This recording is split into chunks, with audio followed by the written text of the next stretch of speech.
Guys, we're back. Still working on the diff. Looks like we're going to add a little bit of structure to it. So with that, we need a couple of line bars. Let's see, 3, 6, 9, 3, 6, 9. So here's first, put that there. Two 9s. We need 2 short connectors. This is the short blue connector as opposed to the long blue connector. And I need 2 of these and 1 long red connector. So with that, we're going to connect these. And it essentially turns this into a longer connecting post. This is going to go into the 5th hole. 1, 2, 3, 4, 5. Dead center of that one. It is going to go where? I see. It's going to go there.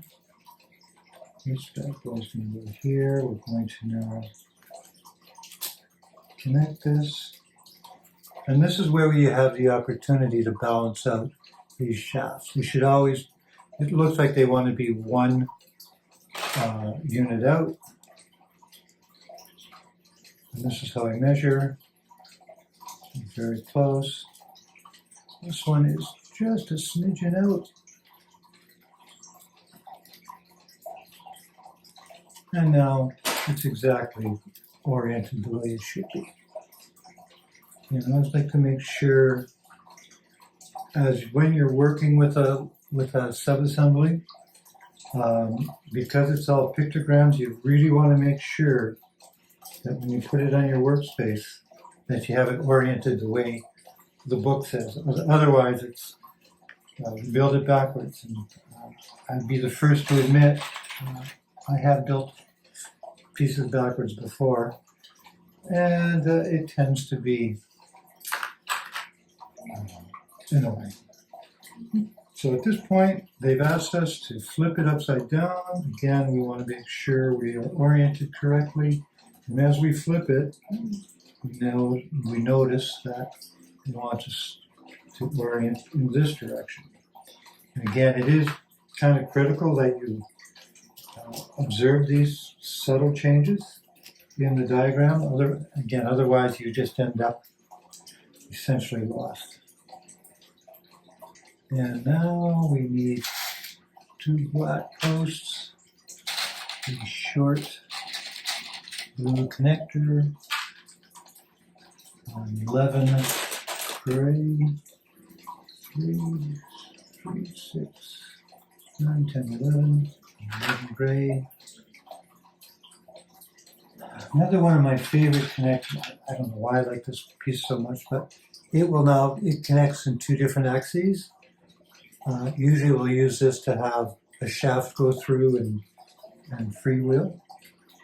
I said that. And then I need a number 3 shaft. And that would likely be this one. All right, so this sub-assembly is going to require us to go in the 1st and 4th hole. That's looking us to put this guy in, and this fellow is going to connect to the 5th hole. And this 3 bar is going to go in, but they've asked us not to go past that point, because at that point we're either going to install it after the fact or during the fact. However, we have a sub-assembly here. This is going to go here. And this is going to go in there like so. We're starting to work on the frame. And the next step is to put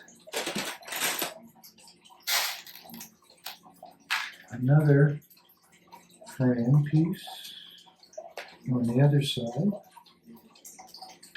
First hole, fourth hole, just like that.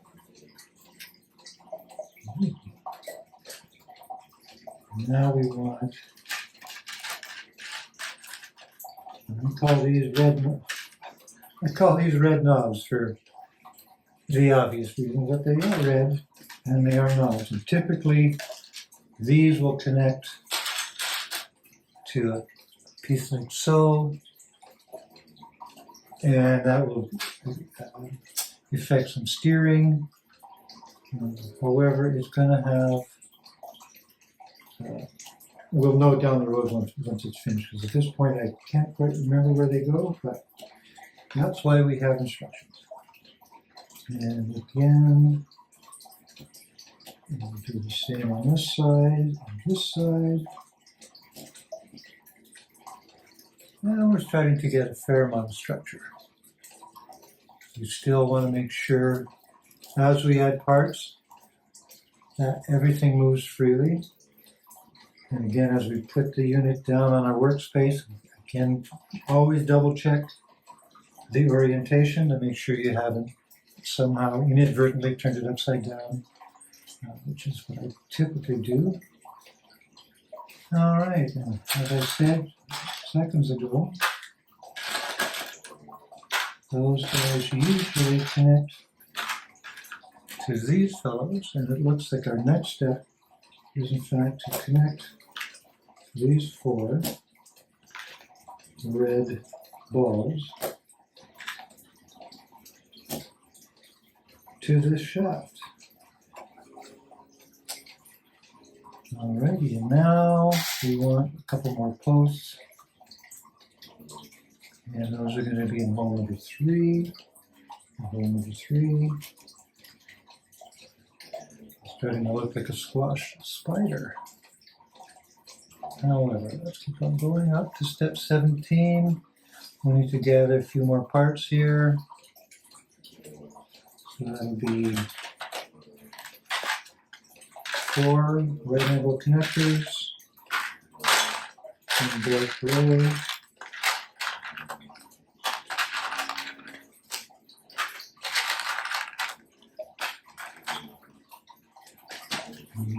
Two posts in black and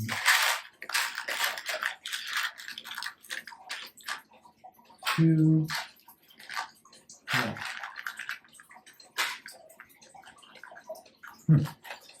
And then 2 3 posts,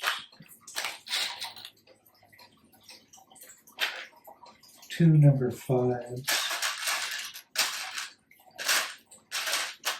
And again, the color coding on these connecting rods is very helpful.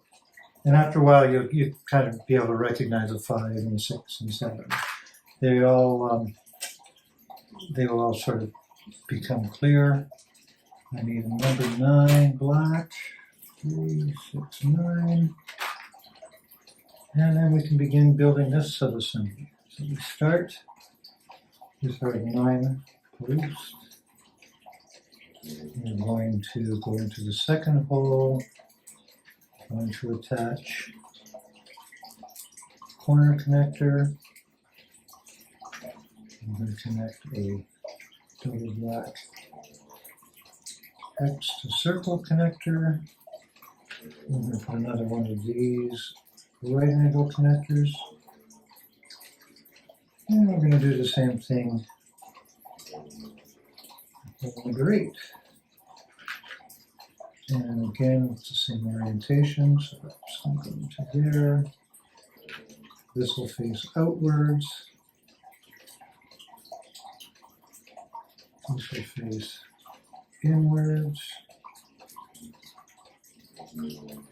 And this is one of the types of, one of the things that this particular piece is really good for, and is actually designed for, is to allow you to install pieces from the top. And this is what we're going to be doing here, is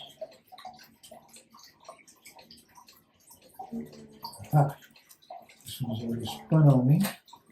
And again, orientation is key. So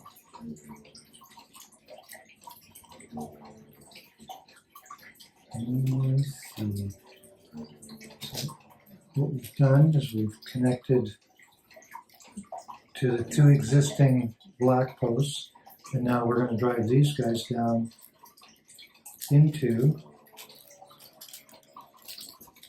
the holes on the other that was already previously installed. And so not only have we managed to install this piece solidly into this piece, but we've also created space to have two more posts facing up. And we continue to build. And with that, I'm going to pause for just a second.